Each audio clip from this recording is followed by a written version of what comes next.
다시 한번 사랑합니다. 성학생 여러분 안녕하십니까? 진짜 오늘 이렇게 찾아뵐 수 있어서 너무 기쁘고 또 와주셔서 감사드립니다.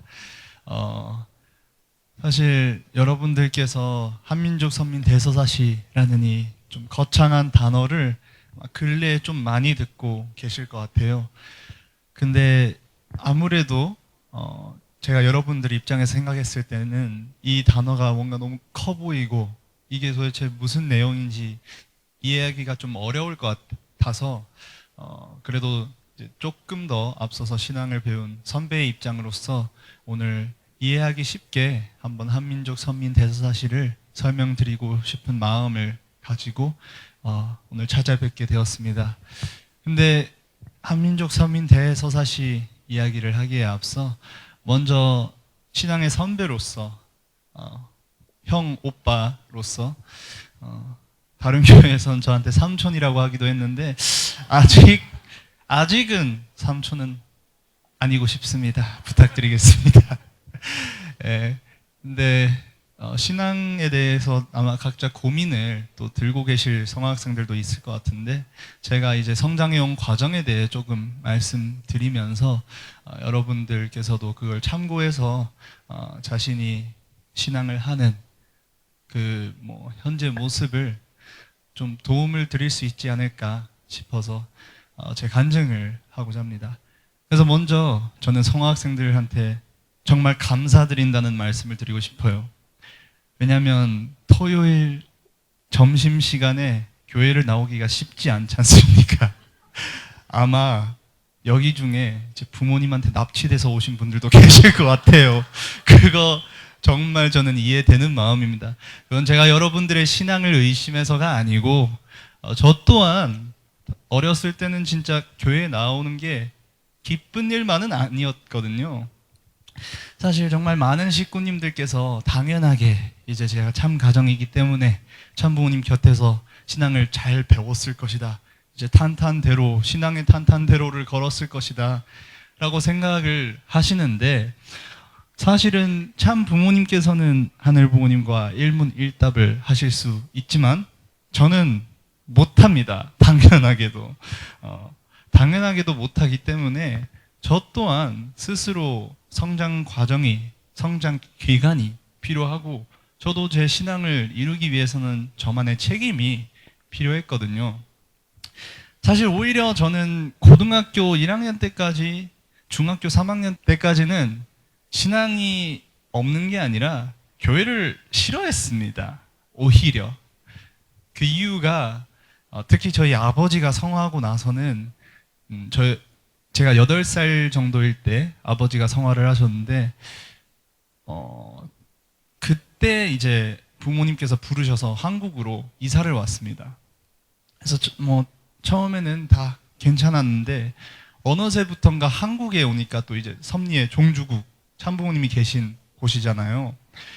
그래서 행사를 할 때마다 참가정으로서의 의무가 있어서 참석을 해야만 하는 그런 환경이 됐습니다. 초등학교 한 3학년 때부터. 그리고 또 행사가 특별히 없더라도 학교를 월요일부터 금요일을 가면 제가 그래도 놀토가 있었던 세대예요. 토요일에 학교를 갔었던 세대인데 토요일에 학교가 없으면 토요일 저녁에 이제 청평을 들어가야 됩니다. 참부모님께 인사를 드리기 위해서. 그리고 일요일 오후가 돼야지 청평을 나올 수가 있었어요. 근데 아실 분들은 아시지만 서울에서 청평을 들어갈 때 토요일은 나가는 차가 막혀요. 그리고 일요일은 돌아오는 차가 막혀요. 그러니까 제 주말이 삭제가 되기 시작합니다. 초등학교 들어가고 나서는. 원래는 교회에 대해서 별다른 생각이 없었는데 어떻게 보면 초등학교는 친구들도 만나고 싶고 또 놀고 싶고 저만의 시간을 또 보내고 싶은데 이제 매주 주말이 그냥 없다시피 하니까 그 어떻게 보면 원인인 이 교회 그게 너무 그냥 싫었습니다. 막연하게 어렸을 때는. 그리고 이제 중학생이 근데 되면서 제 어머니가 아무래도 제 아버지가 안 계시다 보니까 지금은 이해돼요. 아마 잘 길러야 된다. 잘 신앙적으로 교육해야 된다. 그런 사명감이 크셨던 것 같아요. 근데 어린 저로서는 그걸 잘 모르잖아요. 근데 어머니는 1년에 한 10개월을 밖에서 일을 하셨습니다. 이제 아버지가 성화하시고 나서 굉장히 바빠지셨는데 이제 2개월 동안만 집에 오시잖아요. 그럼 당연히 아들로서는 엄마랑 시간을 보내고 싶겠죠. 근데 엄마는 그 10개월 동안 이제 축적을 시킵니다. 자기의 마음속에 잔소리를. 그리고 2개월 동안 그 잔소리를 이제 배출이란 표현이 좀 그렇지만 아무튼 저한테 이제 던지는 거예요. 동생이 5명 있지만 일단 첫째여서 제가 한 70%를 얻어맞아요. 그리고 제 동생들이 그 다음에 배분해서 받는데 그래서 교회가 더 싫었어요. 그냥 대부분의 잔소리가 신앙 열심히 해야 된다, 훈독해야 된다, 뭐 예배 열심히 가야 된다. 교회도 막 예배 때 땡땡이 치기도 하고 좀 싫었거든요, 가는 게. 근데 이제 그것 때문에 잔소리 하시고 그래서 어떻게 보면 교회가 내 엄마도 뺏어갔다 이런 느낌이 들었어요, 저한테. 근데 아무래도 어머니가 집에 안 계시다 보니까 중학교에 올라가면서 좀 불안한 마음이 계셨던 것 같아요. 이 중학교에 가면 또 뭐 이성의 눈도 뜨고 또 중학교 정도부터는 요즘은 어떨지 모르지만 저희 때는 막 술, 담배 하는 애들도 있었거든요, 중학생 중에. 그래서 그런 안 좋은 영향에서 지키고 싶어서였던 것 같지만 저한테 6시 통금을 때립니다. 6시. 중3까지. 이게 근데 얼마나 치명적이냐면 학교가 3시에 끝나요. 근데 제가 운동을 했어서 5시까지 운동을 하거든요. 근데 통학이 1시간 거리였어요. 그러면 사회생활을 하지 말라고 하는 거였거든요. 그래서 중학교에 가서는 친구들도 이제 원만하게 잘 못 만나고 아무래도 또 제가 그 참 부모님 손자라는 게 또 소문이 나요, 학교에. 그래서 이게 그냥 안 좋아. 좋지가 않아, 교회가. 내 인생을 왜 회방을 놓냐. 그러니까 손자여서 뭐 이렇게 이지매라고 뭐지? 없었어요. 아니, 없었는데 그런데 이제 가끔 또 그렇잖아요. 누구 부모 통해서 자녀가 이런 얘기 들었는데 이걸 또 들은 저는 자존감이 또 깎이고 아, 내가 뭔가 잘못된 건가 이런 생각도 들고 그러면서 진짜 중학교 당시에 친구들과도 잘 지내지만 이제 깊은 그러니까 찐친이라고 하실 것 같은데 옛날 말인가요? 찐친 요즘 찐친 아무튼 진짜 뭐 친한 친구들 또 많이 사귀기가 힘들었고 왜냐면 같이 놀러 가지도 못하니까 그래서 뭐 어디 방학 끝나면 항상 저만 모르는 이야기가 이렇게 생기고 좀 거리감 느껴지고 자존감 더 떨어지고 이러면서 그냥 막연하게 싫어졌어요. 막연하게. 아니 내가 가정연합 신앙을 하는 2세로 3세로 태어나서 받은 게 없는데 뺏긴 것만 있는 그런 기분. 근데 이제 중학생이 되니까 또 외로움이 더 커지거든요. 엄마도 없어. 동생들이랑도 항상 집에서 싸워. 저희들 다 아버지가 없으니까 정서적으로 다 불안한 아이들이잖아요. 서로 이제 싸우기만 하는 겁니다. 친구들과도 깊은 관계를 못 맺어. 그러다 보니까 이 외로움을 풀 방법이 없었어요. 근데 그래서 이제 지금 많은 이제 식구님들이 또 실망하실 수 있지만 저는 그 외로움을 풀 때 저한테 좀 관심을 보이는 이성 친구가 있으면 사귀진 못했어요. 6시 통금인데 어떻게 사깁니까? 근데 그때 당시에 스카이프라고 있어요. 요즘 친구들은 모를 수 있는데 카톡 뭐 영통, 통화 이런 거라고 생각하시면 돼요. 근데 학교 끝나고 뭐 2-3시간씩 그냥 이렇게 통화하고 이야기하면서 요즘도 썸이란 말은 쓰나요? 썸 같은 걸 탔습니다. 비슷하게. 그러면서 정말 중학교 시절에는 그래서 교회랑 더 멀어졌죠. 왜냐하면 교회에서 가장 안 된다고 하는 게 이제 또 이성 관계인데, 저는 또 외롭고 또 교회에 안 좋은 감정만 커지고, 근데 거기서 하면 안 된다고 하는 거를, 그러니까 저도 제 머릿속으로 아니 왜 사귀면 안 되는 거야 이런 생각만 더 커지면서 그냥 교회에 대한 이 악감정이 정말 컸습니다. 중학교 한 3학년 때 이제 피크를 찍어요. 그런데 이제 저한테 좀 큰 변화, 전환점이 오는 부분이 있어요. 왜냐하면 그 상태로 제가 컸다면 오늘 이 자리에 서 있으면 안 되겠죠. 안 되겠죠, 제가. 선정 중학교로 어머님이 가라 이렇게 말씀을 하셔요. 근데 처음에는 정말 가기 싫었어요. 왜냐하면 이 말씀을 안 들었는데 교회에 가서도 친구를 사귀기가 좀 힘들었어요. 왜냐면 어머님들이나 이제 부모님들께서는 저를 보면 신철이님 막 이렇게 하면서 이렇게 어릴 땐 부담스러웠습니다. 그게 이제 뭐도 되지도 않는데 그냥 중학생인데 마치 저한테 뭔가 이런 좀 큰 기대가 있는 느낌이 있고, 저도 그때 당시엔 이제 신앙적으로 하면 안 된다고 하는 그런 걸 한 죄책감도 있고, 괜히 뭔가 교회에서 좀 나를 지켜보고 있는 그런 기분이 들고, 또 친구들도 잘 사귀지 못했던 게 뭐가 됐든 간에 그래도 참 가정이라니 이름표가 있으니까 좀 신기하게 봤어요, 이세들도.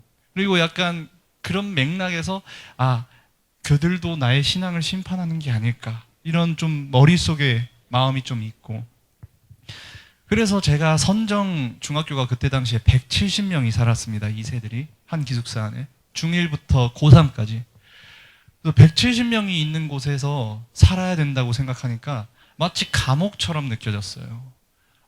나는 여기에 가면 진짜 말라 죽겠다. 나 훈독회 일어나는 것도 힘든데, 저긴 훈독회가 매일 있었거든요. 출석 체크도 하고. 나 그럴 자신이 없는데 어떡하냐. 정말 이런 큰 고민들이 있었습니다. 그런데 이 모든 걱정들이 가고 첫 번째 훈독회 때 사라집니다. 왜냐하면 이제 그래도 첫 훈독회니까 신앙은 없지만 그래도 모범적인 모습을 보여야 된다는 의무감에 저는 20분 일찍 이제 훈독회 장소로 내려갔어요. 근데 뭐 당연히 20분 일찍 갔으니까 아무도 없겠죠. 그래서 뭐 그러려는가 보다 하고 기다리고 있었는데 이제 10분 전인데 한 10% 정도밖에 없는 거예요. 그래서 그래도 그래 그러면 좀 정각에 맞춰서 오나? 이런 생각이 들었어요. 근데 이제 훈독회가 시작하는데 50%도 안 온 거예요. 훈독회. 근데 저는 그걸 보고 좋다. 너무 좋다.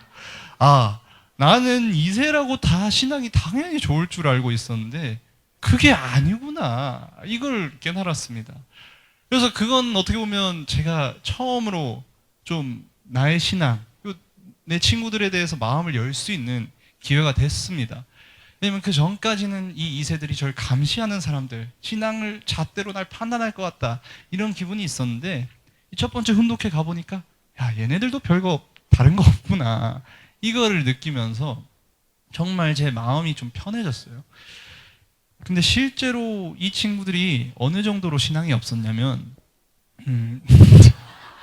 지금은 UPA 가 있어요. 제 친구 정말 친한 친구인데 지금은 이제 신앙 열심히 합니다.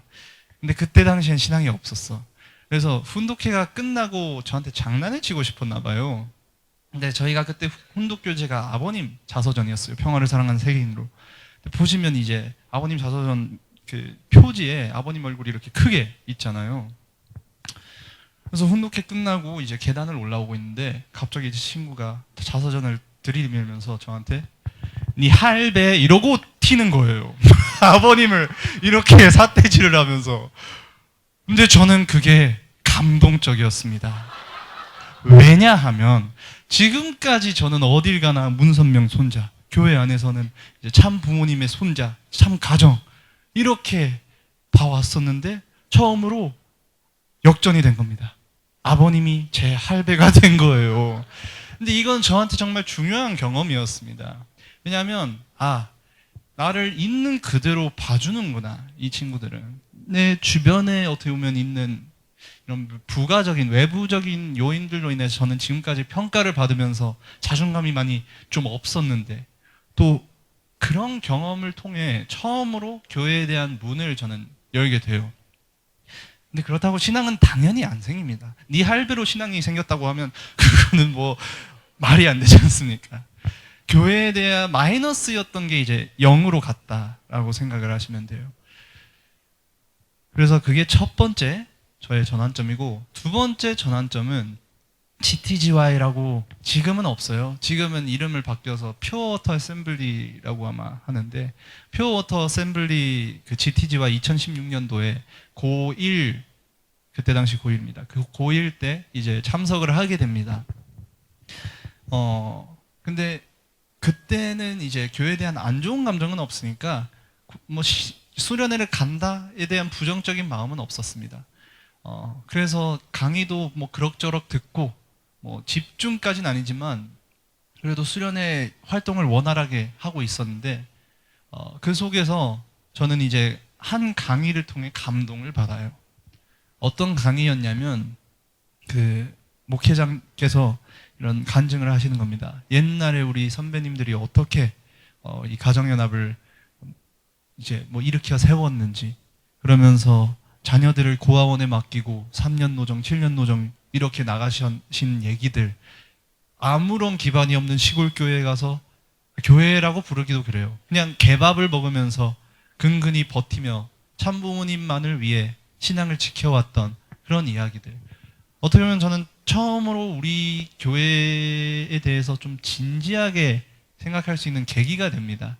왜냐면 저 자신을 돌아보면서 나는 지금까지 막연하게 우리 교회를 싫어했는데 왜 싫어했냐라고 물어보면 그 이유가 없었구나. 그러면 한 번은 그래도 2세로 3세로 태어난 나에게는 알고자 하는 책임이 있지 않을까, 그런 생각이 들면서 신앙에 대해 이제 고민을 하게 되는 계기가 저한테 생겨요. 근데 여기서 문제가 제가 말씀드렸던 것처럼 신앙이 생겼던 시점은 아니에요. 그래서 중학교 때 이제 뭐 버릇이라고 하긴 그렇지만 GTGY에 가서도 썸을 타고 있는 분이 계셨어요. 자, 여기서 문제가 생기는 거예요. 저 자신의 이제 신앙적 고뇌. 나는 이게 잘못된 걸 알아. 근데 신앙을 이제 앞으로 시작을 해야 되기 때문에 이걸 정리해야 되는 것도 알아. 그런데 여기서 대부분의 저보다 이제 훨씬 신앙이 좋으신 성학생들은 정답은 이거라는 걸 알 거예요.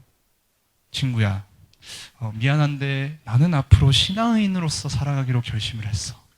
그래서 이런 부적절한 비원리적인 관계는 안 가지는 게 맞을 것 같아. 미안하다 하면서 이렇게 그 마무리를 해야 될 거 아니에요. 근데 그렇게 안 하고 저는 오케이, 비원리적인 관계면 원리적인 관계로 만들면 되는 거 아니야? 이렇게 된 거예요. 이게 왜 문제냐? 축복을 받아야겠다는 생각을 한 겁니다. 근데 여기까지도 괜찮을 수 있어. 근데 제가 어느 정도 신앙에 대한 이해가 없었냐면 축복이 이새끼리 하는 결혼이라고 생각했어요. 근데 결혼은 어떻게 해? 먼저 상대방한테 마음을 물어보잖아요. 여기서 망한 겁니다. 제가 너무 이제 이해가 없다 보니까 그 친구한테 가서 친구야, 나랑 축복 받을래? 이렇게 물어봐요. 말도 안 되죠, 지금. 웃어도 됩니다. 흑역사예요. 근데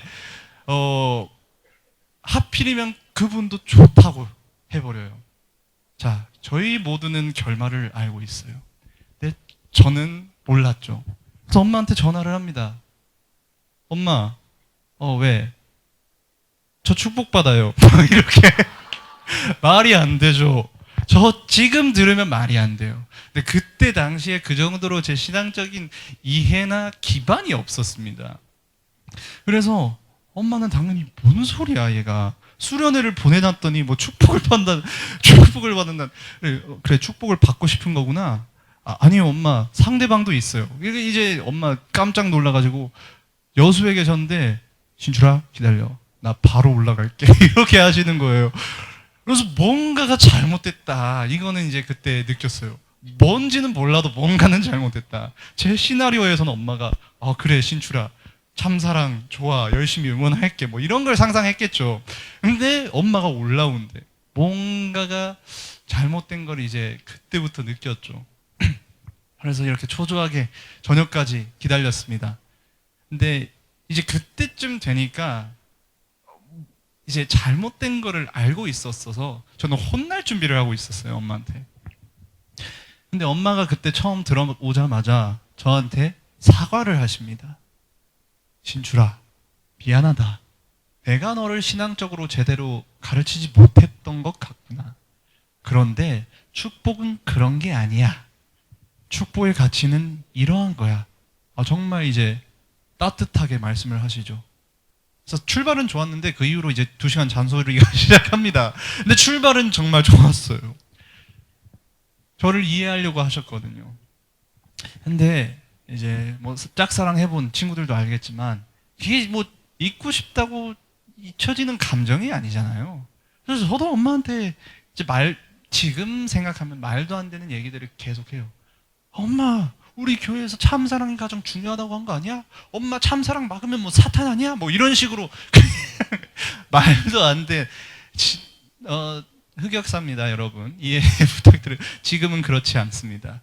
근데 아무튼 엄마한테 계속 이렇게 2시간 동안 실랑이를 해요. 근데 마지막까지 저를 설득을 못 하십니다, 엄마가. 계속 저는 억지를 부리고 있고. 그래서 엄마가 저한테 조건을 걸어요, 마지막에. 신출아, 그러면 2년 동안 매일같이 정성을 들여라. 정성 조건은 훈독 정성으로 하고 너의 그 양은 알아서 정해. 2년 후에도 그 마음이 똑같으면 그러면 내가 어머님께 말씀을 드려볼게. 이렇게 말씀을 하셔요. 근데 그때는 전 이제 엄마한테 이제 엄마 2년이 뭡니까? 5년도 기다려요. 이거 참사랑이에요. 막 이렇게 지금 흑역사예요. 저번에 얘기를 안 했어서 오해를 하신 분들이 있지만 지금 제 와이프는 그때 당시에 그분은 아니에요. 그래서 흑역사가 맞습니다. 엄마한테 엄마 이거 참사랑이에요. 엄마 이거 절대 안 변해요. 이렇게 말을 하고 끝이 납니다. 근데 그때부터 그래서 저는 처음으로 원리강론을 훈독하기 시작합니다. 하루 21페이지. 21페이지를 하루에 읽으면 한 달에 한 번 정도를 원리강론을 읽거든요. 그래서 정석 내용은 사실 너무 좋죠. 원리 훈독을 하는 거기 때문에. 근데 지금 생각하면 진짜 말도 안 되는 정성이었어요. 왜냐면 훈독을 이렇게 경건하게 한 다음에 드리는 기도의 내용이 하늘 부모님, 제가 축복을 받아야 되는 사람이 있습니다. 받게 해주세요. 뭐 이런 기도인 거예요. 신앙을 안 해봤어서 모르니까. 그래서 그런 기도를 이제 하면서 정성을 계속 드려요. 한 달, 2달, 3달.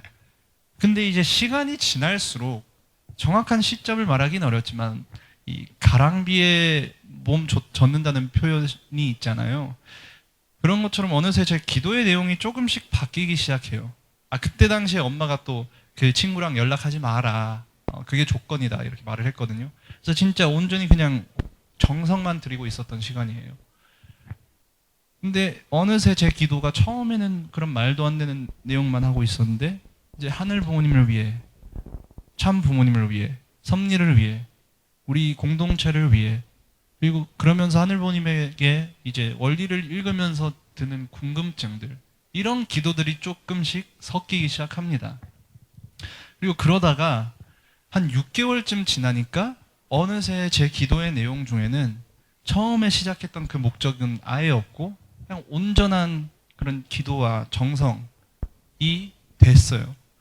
그래서 그 정성을 이제 2023년 정도까지, 그러니까 7년 정도를 그냥 계속 뭐 공부하는 마음으로 이어왔었고, 근데 거기가 저한테 있어서는 좀 신앙의 전환점이 됐습니다.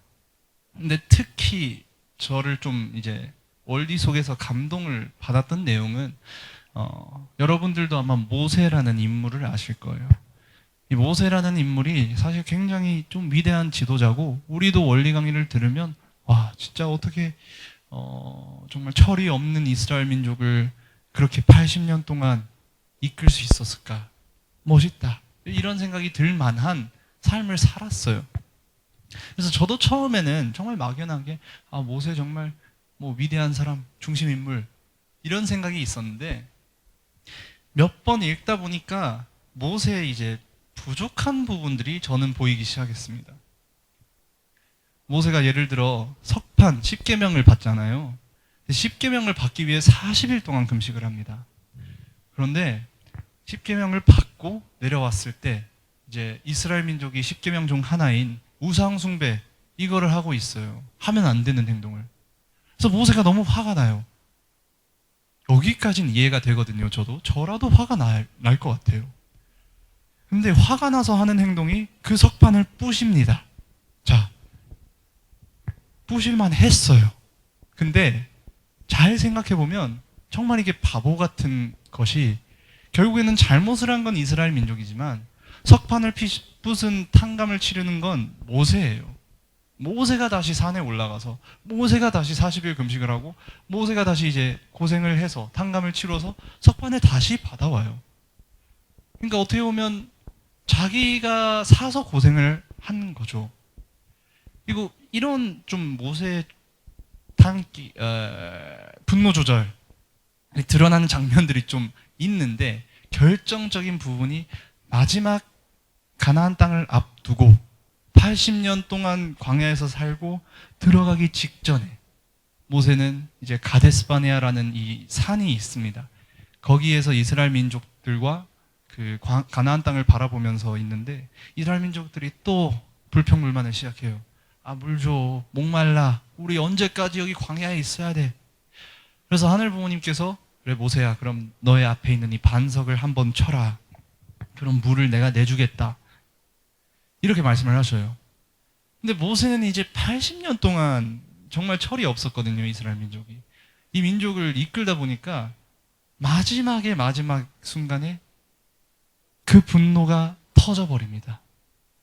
그래서 반석을 한 번만 쳐야 되는데 너무 화가 나서 2번을 쳐요. 근데 이걸로 인해 모세는 광야에서 죽게 되는 운명을 맞이합니다. 원래는 가나안 땅을 이스라엘 민족과 같이 80년 동안 가고 싶었던 그 땅을 같이 들어가야만 했었는데 모세가 실수를 함으로 인해 자기의 분노를 참지 못함으로 인해 광야에서 죽게 돼요. 그런데 그 모습을 보고 저는 감동을 받습니다.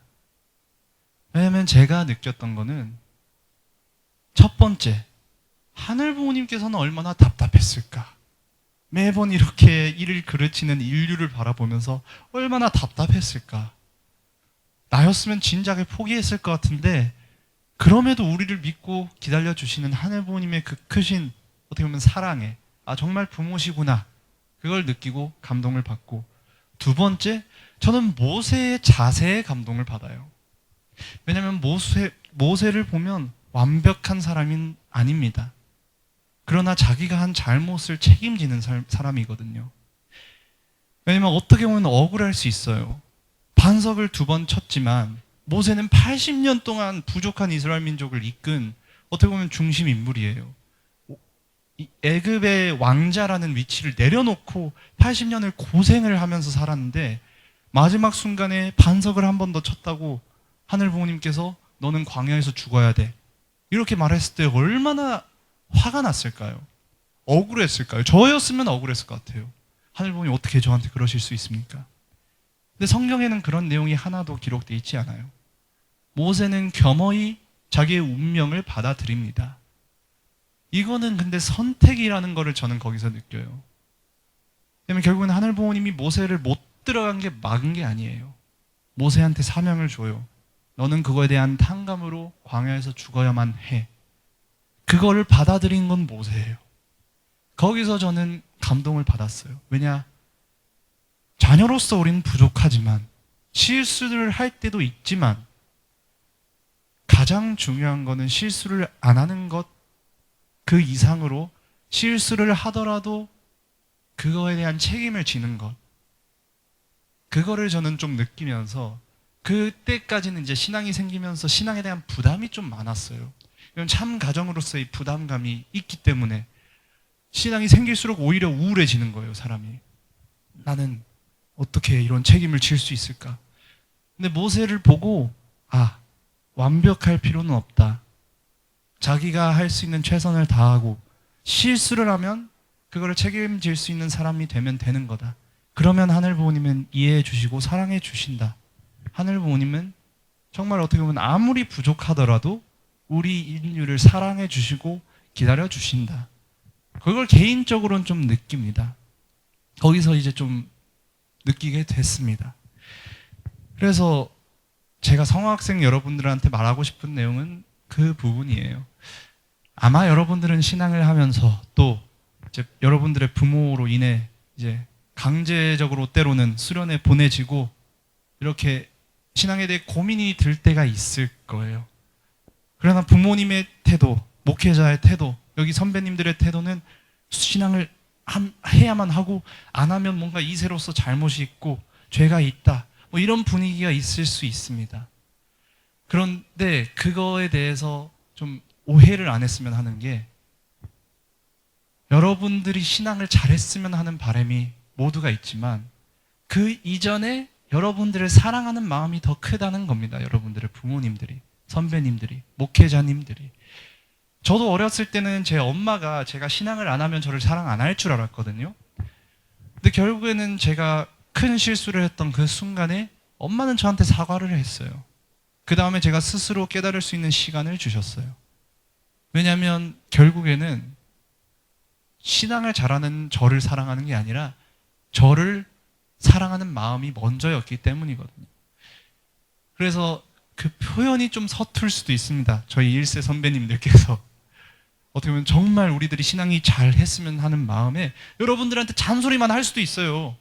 잔소리 힘들죠. 저도 2개월 동안 폭풍으로 얻어맞으니까 정말 몽롱해질 때도 많았어요. 엄마 서운하고. 그러나 그 잔소리가 신앙을 못한다고 여러분들에 대한 무관심으로 바뀌는 게 아니에요. 그냥 여러분들이 있는 그대로 사랑하기 때문에 여러분들이 신앙하다가 멀어질 수도 있습니다. 교회에서. 제 친구 중에도 신앙 안 하는 애들 반 정도예요. 선정 나왔음에도. 그러나 저는 지금도 비록 어떻게 보면 천의 축승자라는 중심 자리에 있지만 그들을 만나면 형제로서의 관계가 먼저거든요. 그냥 사랑합니다. 친구기 때문에. 신앙은 하면 좋겠고 돌아오면 좋겠고 근데 일단 이 사람이 행복했으면 좋겠다는 마음이 더 크거든요. 그건 여러분들도 똑같은 겁니다. 여러분들이 살다가 신앙에서 멀어질 수가 있어요. 근데 그때 그 착각은 안 했으면 좋겠습니다.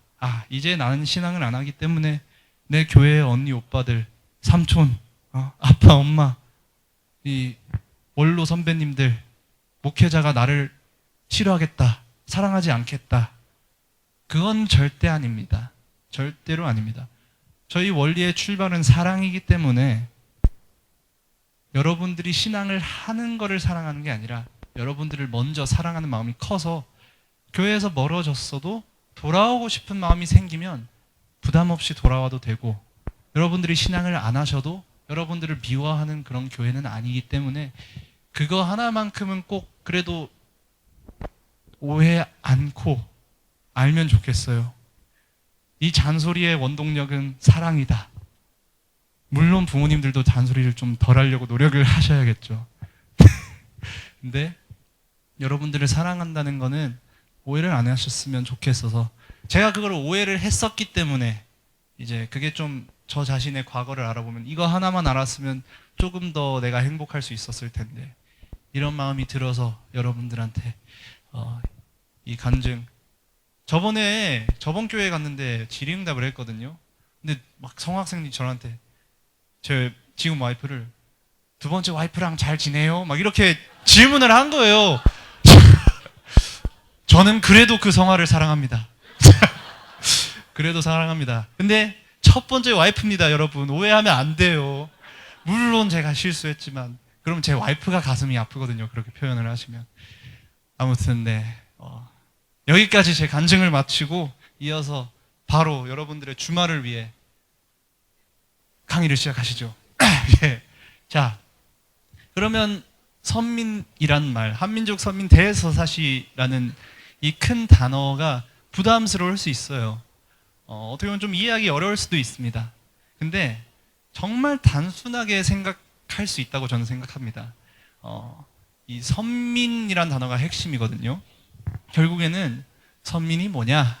우리의 정체성이라고 생각을 하시면 됩니다. 예시를 하나 들겠습니다. 혹시 여기에 반장인 친구 있어요? 학교에서? 네, 괜찮아요. 대부분의 교회는 없었습니다. 근데 여기서 제 친구 이야기를 좀 하자면, 제가 중고등학교를 선정 중고를 같이 나와서 제 친구들도 같이 고등학교를 올라갔어요. 근데 중학교 때까지 애는 좋아, 착해. 근데 주변을 그렇게까지 나서서 챙기지 않는 그런 친구가 한 명 있었습니다. 그러니까 같이 있으면 재밌고 즐겁지만 굳이 뭐 오지랖이란 표현은 좀 그렇지만 남을 나서서 도우려고 하지 않는, 그게 잘못됐다는 건 아닌데 그냥 그런 성향의 아이가 있었어요. 착하지만. 근데 고등학교에 올라가면서 저희가 남녀 분반이었거든요. 그 공학이었지만. 그래서 남자끼리 있으니까 반장을 하고 싶은 애가 없었던 것 같아요. 잘 모르겠습니다. 저희만 그럴 수 있어요. 근데 그러다 보니까 이제 추천제가 됐습니다. 반장 선거가. 근데 제 친구가 반장이 어떻게 보면 추천이 돼서 됐어요. 근데 여기서 그 친구가 변화를 합니다. 그러니까 처음에는 착한 친구였어요. 언제나 착한 친구였습니다. 그런데 제가 아까 말씀드렸던 것처럼 나서서 누군가를 돕거나 먼저 말을 걸거나 먼저 도움이 필요하니 이렇게 묻는 친구는 아니었거든요. 근데 반장이 되고 나서는 조금씩 반장이 갖고 있는 그런 이미지, 주변을 챙겨야 되고 반 분위기를 잘 만들어야 되고 그런 반장과 동반되는 책임들이 있기 때문에 그거를 채우려고 노력을 하더라고요. 그 친구가. 그러면서 어떻게 보면 원래도 착한 친구였지만 이 반장이라는 정체성을 받고 나서는 자기 속에 있었던, 어떻게 보면 뭐 내재되어 있었지만 보이지 않았던 그런 좋은 성품들, 가능성들이 반장이라는 이 명찰을 통해 드러나게 됐습니다. 우리의 선민의식은 이런 거와 비슷하면 될 것 같아요. 우리는 무엇을 위해 살고 우리는 어떻게 살아야 되냐, 어떻게 보면 우리의 삶의 방향성을 주는 그런 정체성입니다. 그래서 그런 예시 중 하나가 유대인들이 있을 수 있는데, 유대인들을 여러분들께서 그냥 원리강론에서 많이 접하셨던 이스라엘 민족의 후손들이라고 생각하면 돼요. 그래서 이 유대인들은 자기들은 하늘보님의 선택받은 민족이라는 그런 자부심을 갖고 있습니다. 그래서 그들은 나는 이 세상을 하늘보님의 선택받은 사람으로서 조금이라도 이롭게 할 책임이 있다라는 그 기본적인 생각을 갖고 있어요. 근데 그래서 이 유대인들이라는 민족이 전 세계의 1%가 될까 말까 하는 인구의 비중이지만 지금까지 노벨상 수상자들의 25%, 그리고 그 외에도 사회에 영향을 주는 정말 어떻게 보면 중심적인 인물 중에 유대인들이 많아요. 그리고 그 원인이 무엇일까? 이 학자들이 연구한 결과 방금 제가 말한 이 선민의식이 있기 때문에 남들과 똑같은 재능이 있더라도 이 선민의식을 통해서 그 1%의 노력을 더 할 수 있는 그 차이가 그들이 성공을 하게 하는 그 차이지 않나, 그런 연구를 이제 결과를 말을 하더라고요. 그래서 선민의식이라는 것은 어떻게 보면 저희들이 살아가는 데 있어서 좀 힘이 되는 거라고 생각할 수 있습니다. 그래서 세 가지 힘을 그 학자들은 정리를 했었는데, 특히 저희들한테 가장 와닿고 필요한 거는 이 정체성의 힘이라고 저는 생각을 해요.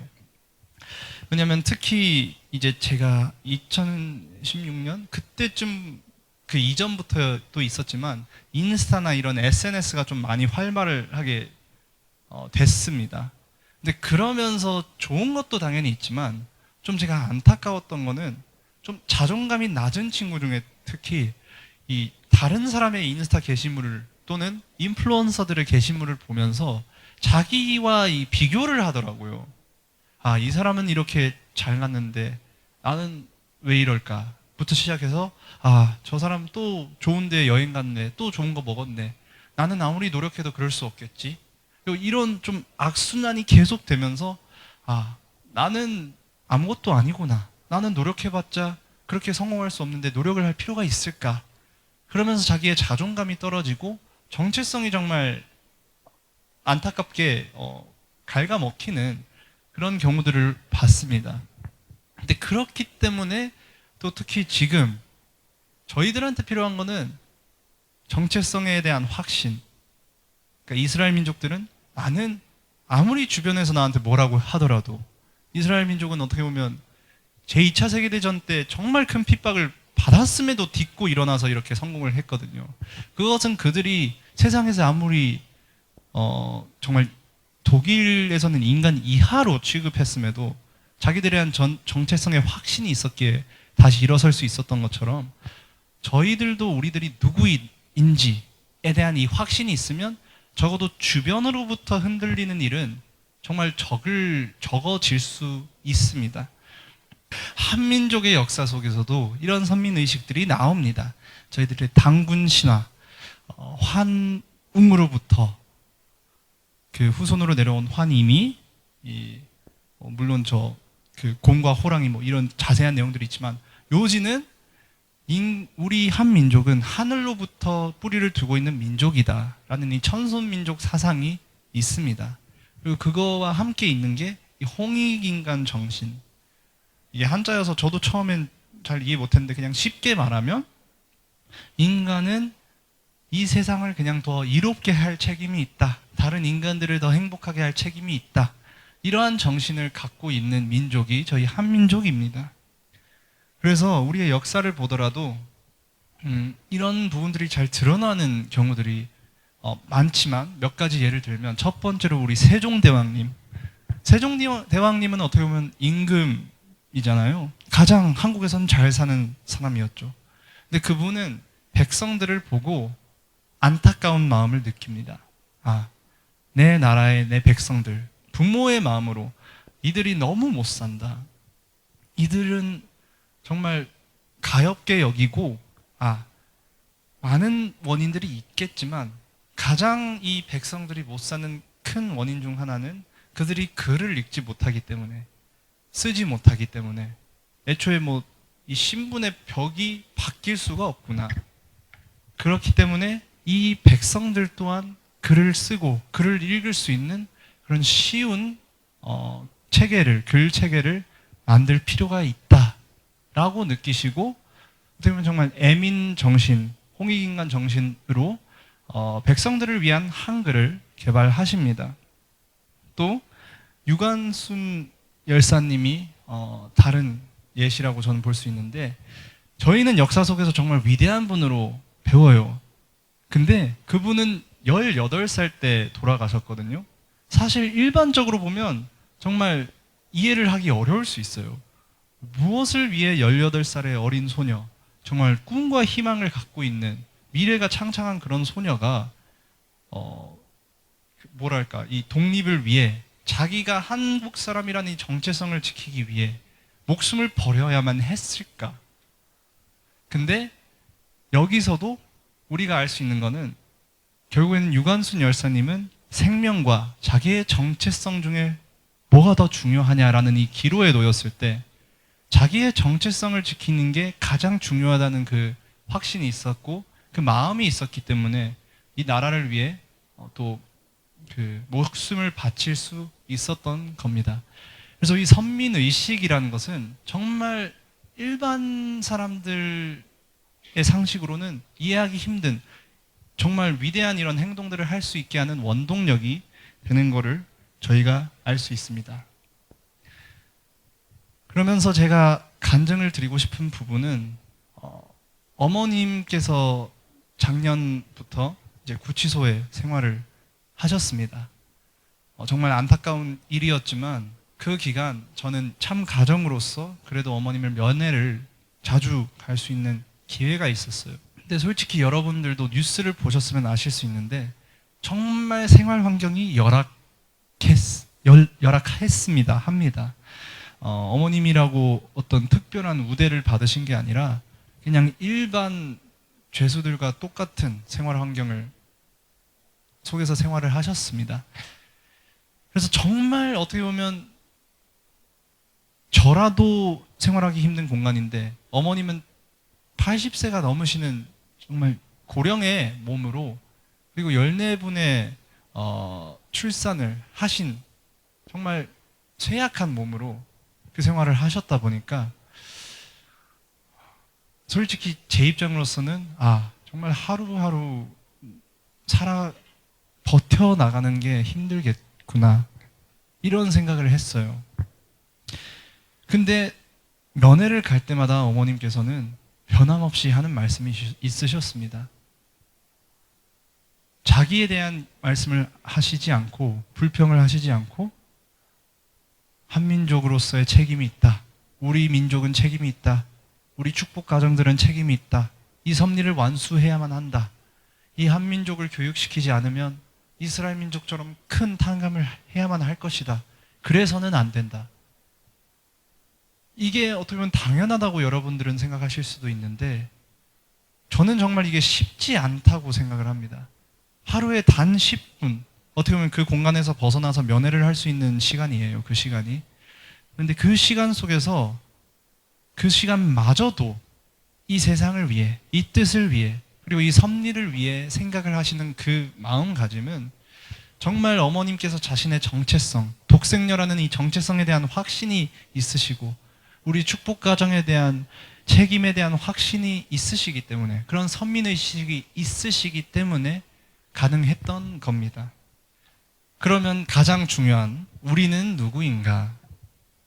다양한 정체성들이 있을 수 있어요. 누군가한테는 친구고 자녀고 언니 오빠이고 그런데 가장 중요한 제가 생각하는 우리의 정체성은 저희들은 하늘 부모님의 자녀다. 참 부모님의 자녀다. 이 정체성이 가장 중요하다고 생각합니다. 이 정체성은 여러분들이 신앙을 하든 안 하든 원든 원치 않든 붙습니다. 그리고 이것은 근데 저는 정말 중요하다고 생각하는 게 여러분들이 그래도 신앙을 설령 안 하더라도 이거에 대한 확신이 있으면 어디선가 여러분을 사랑하는 사람은 무조건 있다. 그 확신을 가져도 되는 겁니다. 왜냐하면 제가 아까 간증에서도 말씀드렸다시피 여러분들을 조건 없이 사랑하시는 분이 하늘 부모님입니다. 여러분들을 조건 없이 사랑하는 것이 우리 공동체입니다.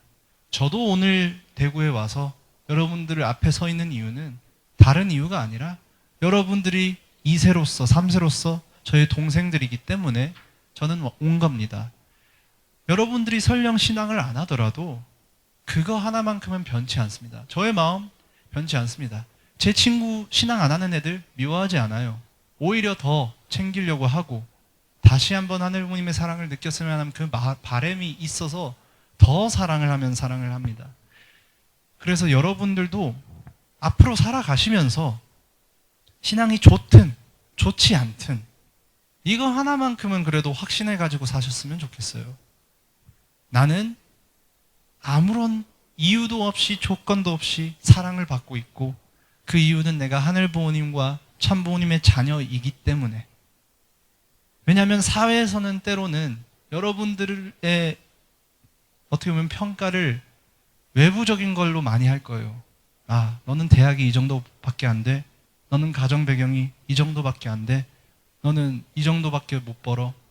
그러면서 우리를 정말 어떻게 보면 때로는 사람으로 대하고 있나 라는 이 생각이 들 수 있어요.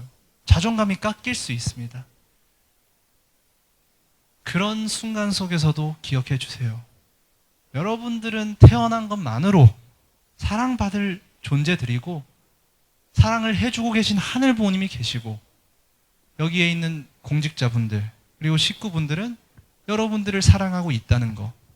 그래서 지치고 힘들면 또 저희 형제들, 언니 오빠들, 삼촌 고모들 찾아와서 사랑을 받으셨으면 합니다. 그리고 조금씩 그 사랑을 주변에 주고자 노력했으면 좋겠습니다. 왜냐하면 우리들이 언젠간 다 이렇게 사랑을 줄 수 있는 사람들이 되면 우리 주변은 행복할 수밖에 없을 거예요. 사회에서 뭐라고 하든 우리들이 서로를 이해해주고 사랑을 해주고 이 사랑이 넓혀지다 보면 천일국이라는 것은 사실 자연스럽게 되는 겁니다. 우리 모두의 마음속에서 사랑이 넘치면 이 세상은 좋을 수밖에 없거든요. 그래서 그거 하나만 기억해 주세요. 간증의 내용도 선민 대서사시 교육의 결론도 여러분들, 우리들은 아무런 이유 없이 하늘 부모님과 참 부모님의 자녀로서 사랑을 받고 있다. 이것만큼은 꼭 기억하시길 바라겠습니다. 감사합니다. 부모님 사랑합니다. 감사합니다.